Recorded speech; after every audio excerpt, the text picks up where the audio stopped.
Spicy decks of the week, where we talk about all the cool crazy decks that did really well either in tournament or on ladder by reaching King of Games or going on some kind of a win streak. Starting off this week, we have a Blue Eyes Spellbook deck. So this is combining the Spellbook engine that we saw in the Dark Magician deck a few weeks back. You're using the Spellbook Magician of Prophecy, the Spellbook of Secrets, to get to your Spellbook of Knowledge, draw 2 cards. It's going to give you a +1, and when you're combining that with the Blue Eyes draw engine, the Cards of Consonance, discarding your White Stone of Ancients, you're going to be drawing a ton of cards on your turn, while also, of course, getting that free Blue Eye summon in the end phase, and a lot of times setting yourself up with some nice back row too, right? Because you're going to be getting to your Spellbook of Fate a lot of the time, as well as Karma Cut, potentially with another White Stone of Ancients to discard for it, so you're going to be setting yourself up really nicely with a ton of draw power, a ton of pluses with this deck. And I'm always interested to find some kind of draw engine to mix in the Blue Eyes, just because anytime you can find a way to dig for that Cards of Consonance and get that nice +1, that summon on during the end phase, that big old Blue Eyes monster, it's always a good thing. So really cool that we're using here. We have Alternate Evolution as our skill. We only run 2 Blue Eyes in the deck, so not really as beneficial to run the other one that lets you fusion summon. We also have 3 White Stone of Ancients, 1 Dragon Spirit of White, 2 Spellbook Magician of Prophecy, 2 Blue Eyes White Dragon, 1 Spellbook of Knowledge, 2 Cards of Consonance, 3 Spellbook of Secrets, 1 Spellbook of Fate, 1 Spellbook of the Master, 1 Raigeki Break, and 3 Karma Cut. Then in our extra deck we have the 1 Blue Eyes Spirit Dragon, 1 Vermilion Dragon Mech, 1 number 9 Dyson Sphere, and then we have the Galaxy Eyes engine here, the Full Armor Photon Dragon, the Galaxy Eyes Cypher Dragon, and the Galaxy Eyes Cypher Blade Dragon, along with 1 Sylvan Princess Bite. Anytime you have a deck that can go into level 8 monsters, you always want to, if you can squeeze it in, have this Galaxy Eyes engine in there because it is extremely powerful. Next up, we have an Orgoth deck. So this deck is actually really cool. I'm really intrigued by this, and I really want to try it out myself for a few different reasons. First and most importantly, we have Ghost Beef and Hollow in here, 2 of the cutest, most adorable Yu-Gi-Oh monsters that we see in this game here. So the skill, though, is Summoning Crest. It goes with our Orgoth the Relentless. Orgoth is a level 7 monster with 2,500 attack points, and then once per turn during your main phase, you get a roll dice, it gets attack boosts, and you can potentially get other effects on it depending on what you roll that prevent this thing from being destroyed by battle or by card effects, drawing 2 cards, and allowing it to attack directly, so you can potentially get all 3 effects for it, so it's a really powerful card depending on how good your luck is, but it also goes nicely with the skill Summoning Crest. You get to add an Orgoth from your deck to hand, then you roll a die 3 times. And the main thing is if the roll is less than 11, 10 or lower, you don't have to return a card from your hand to the bottom of your deck afterwards. You just get to add Orgoth to your hand for free if you're lucky with that dice roll. But the skill requires you to have 9 cards in your deck that have a dice roll ability in order for you to use it. So this is where Ghost Beef and Hollow come in, right? These 2 monsters usually would have no use, you would think, in the game of Yu-Gi-Oh, right? There's better pendulum monsters out there. They're not that powerful, but they are dice effects. They do have dice rolling effects with them. So they trigger the skill Summoning Crest. So that's why we're utilizing them here.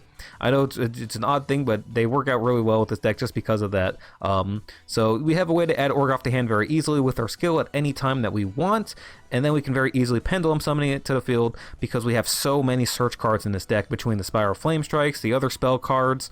You have a ton of searchability with this deck. So as I mentioned, Summoning Crest is a skill. We have 1 Odd Eyes Lancer Dragon, we have the 3 Odd Eyes Pendulum Dragon, 3 Orgoth the Relentless, 1 Noble Dragon Magician, 2 Odd Eyes Arc Pendulum Dragon, 2 Dragon Pit Magician, 2 Dragon Pulse Magician, 3 Ghost Beef, 3 Hollow, 1 Summoner's Art, 3 Spiral Flame Strike, 3 Sky Iris, and then 3 Pendulum Call. So when you count that up, that's like 13 or plus search effects in addition to our skill that we have. So half your deck searches out the other cards in your deck to be able to pendulum summon stuff to the board. So you'll very easily be able to get Orgoth to the field.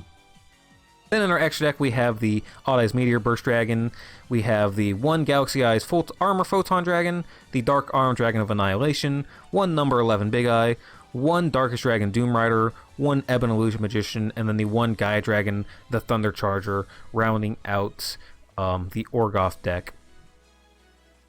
Next up, we have a Quintet OTK.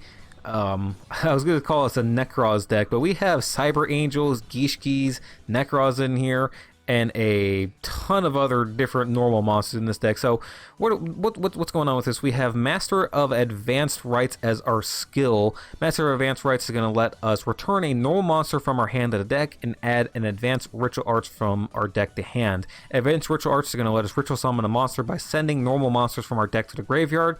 So we can ritual summon either Cyber Angel Vrash or yugioh, which are both level 10 monsters, dumping 5 of these normal monsters in the graveyard, which does a couple things. A few things. One, it obviously summons our big ol' ritual monster, which is either going to let us draw cards with Yugioh or blow up things with Vrash.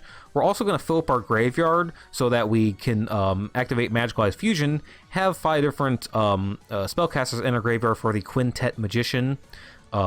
And then obviously Quintet Magician can blow up every card on the board and swing for 4,500 attack points per game. So it also sort of thins out your deck, right? Because you're dumping out 5 cards out of your deck into the graveyard, so you're very quickly going to thin out your deck to a smaller number, so you can draw into your other cards very easily, draw into your Super Poly and Drowning Mirror Force more easily, get to your Magicalized Fusion more easily. So very cool with that.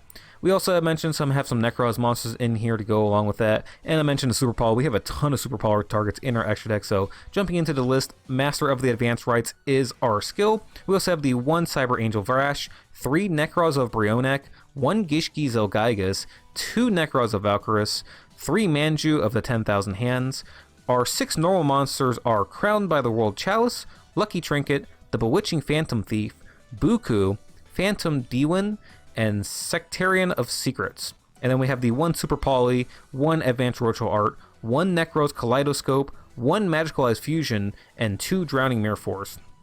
In the extra deck, we again have a bunch of Super Poly targets: DDD Flame High King Genghis, 1 Quintet Magician, 1 Idaten the Conqueror Star. This is for taking care of hero monsters, right? 2 level 5 or higher warrior monsters. You take away 2 fusion monsters from your opponent with the Super Poly.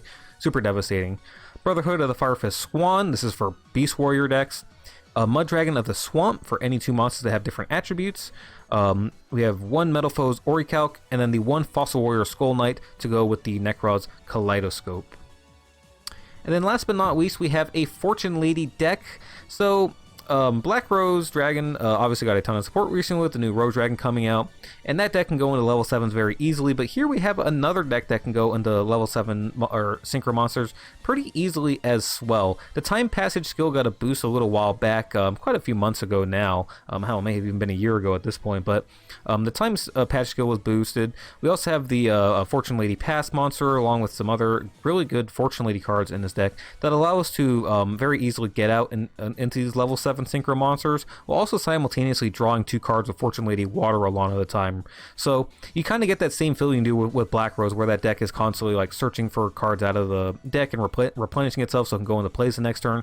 Sometimes you're kind of doing the same thing with Fortune Lady Water here, right? Drawing 2 cards off of it whenever you summon it with the various Fortune Lady effects. So really cool. I saw some of the replays of this deck in action. You can find them on if you're in the Duel Links Meta Discord. I'll link the deck list themselves in the video description. But the replays for these decks are, at least for the Spicy Win Streaks, are available on the Duel Links Meta Discord. I watched the ones for this deck, and it is pretty cool to see this deck beat up on Black Rose Dragon, be able to pump out level 7 Synchros just as fast as that deck does and be able to beat it. So really cool seeing this deck perform. Again, Time Passage is our skill. We have 2 Fortune Lady Light, 1 Fortune Lady Wind, 3 Fortune Lady Past, 2 Fortune Lady Water, 2 Book of Moon, 3 Fortune Lady Calling, 2 Cosmic Cyclone, 2 Fortune Vision, 1 Econ, 1 Compulsory Evacuation Device, and 1 Fortune Lady Rewind.